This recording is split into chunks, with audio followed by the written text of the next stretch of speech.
All right, guys, I'm going to show you guys how to be using your watercolors today a little bit more specifically. Last class we worked with our different washes, flat washes, graduated washes, so ones that fade, and then we did a little bit of a combination wash. If you guys remember, it's called a variegated wash. So we did those 3 washes last class. Today you're going to do something a little bit more specific, and I want you guys to really focus on your ability to lay in 2 washes, all right? We're going to dry that in between. So as you can see, our kind of demonstration today is using I think it's a goldfish. Some people can do koi fish.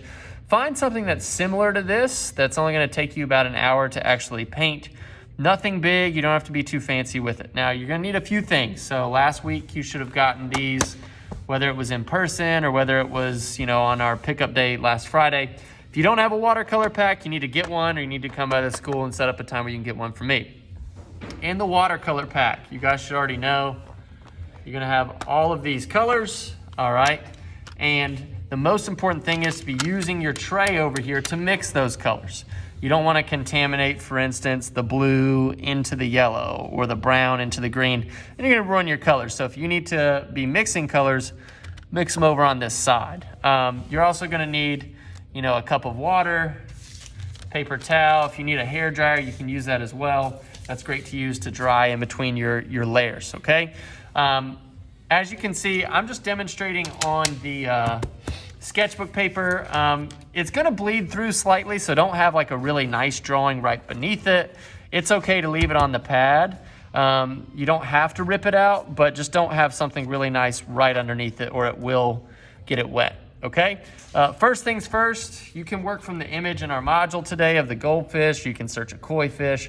Whatever you want to do, just sketch it out lightly. You can see here I have a very, very light sketch. I mean, it's extremely light, and it's important that you keep it light because you don't want your pencil or the gray graphite to ruin your color, all right? So I'm gonna set this aside and just show you how we can mix again today. I'm just gonna work with 2 colors. The first one's a yellow. So simply put, guys, I want you guys to go ahead and you're gonna take your water cup, you're gonna dip your brush in there, and you're gonna pull the color right over here, all right? And you can very easily get that. Now, if you wanna have, like, for instance, an off yellow, just rinse your brush. You can come over here, grab a little bit of orange, and if you want more of like a yellow-orange, you can mix that up more specifically, okay? Make sure it's watered down, like a Kool-Aid-like consistency is what we're looking for here. If you have more detailed brushes, use them. Otherwise, guys, as you're working today, I want you guys just to lay in your initial wash. So you can lay this everywhere on the actual fish, except for the bright white highlights, which are kind of more in the middle, and some of the transparent fins. So I'm actually gonna go in with this. I'm gonna paint this everywhere that it's not bright white, okay?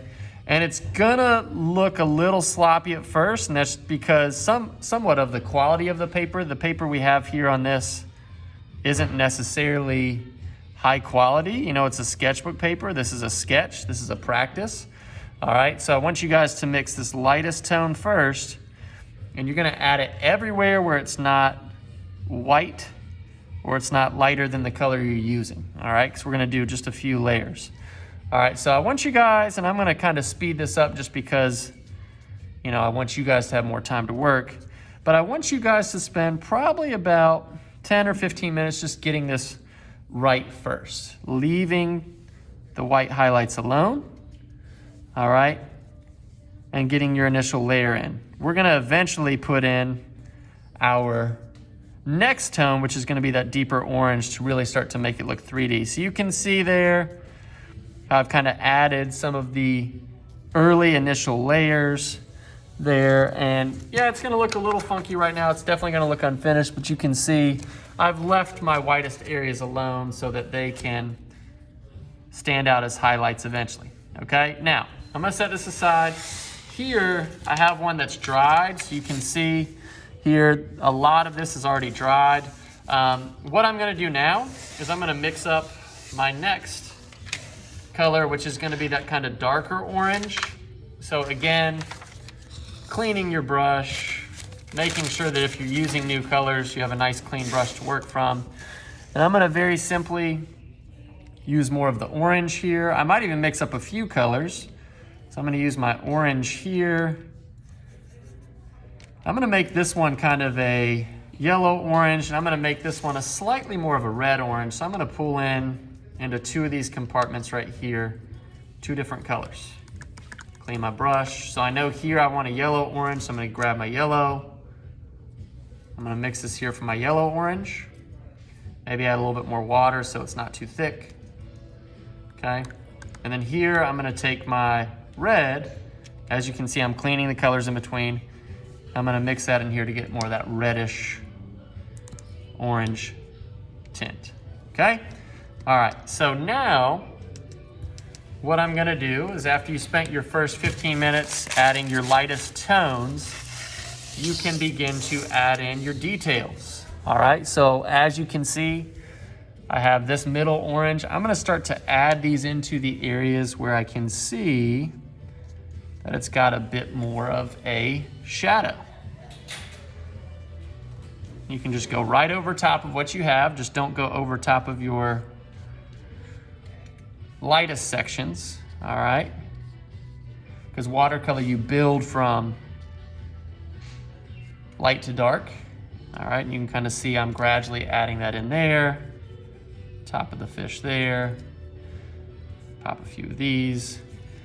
And you know, I'm going really, really fast. So obviously for you guys, you'll be spending more time on this today, all right? Now, last but not least, I want you guys to think about how you can go ahead and add in your darkest tones. So this might be an opportunity for me, if I was to spend a long time on this, to go back and dry it with a hair dryer, give it a little bit of time to dry before I go in and start to add the finest details on this, all right? But if I have that, I could clean it off, and then once it's dry, I could add in my darkest tones, which is kind of that reddish orange. Let me mix a little bit more of that.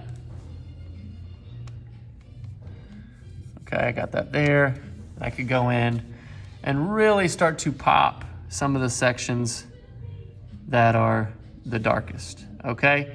So as you can see, this is gonna take a little bit more time on your end to be patient and wait for it to dry.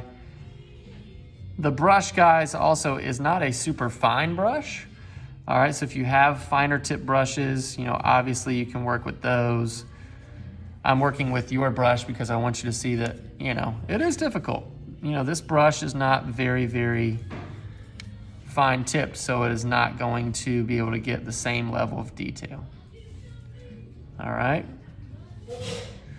Once you finish, and I want you to spend probably about an hour on this total, I want you guys to very simply, once you finish, you can go in, and if it's dry, you can pop any details with colored pencils or Sharpie or marker or whatever you want to do.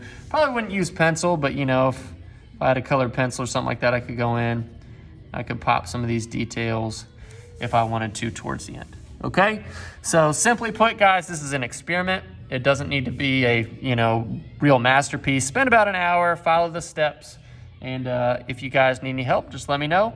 Email me, message me, and I'd be glad to answer your questions. Good luck, guys, and submit this today.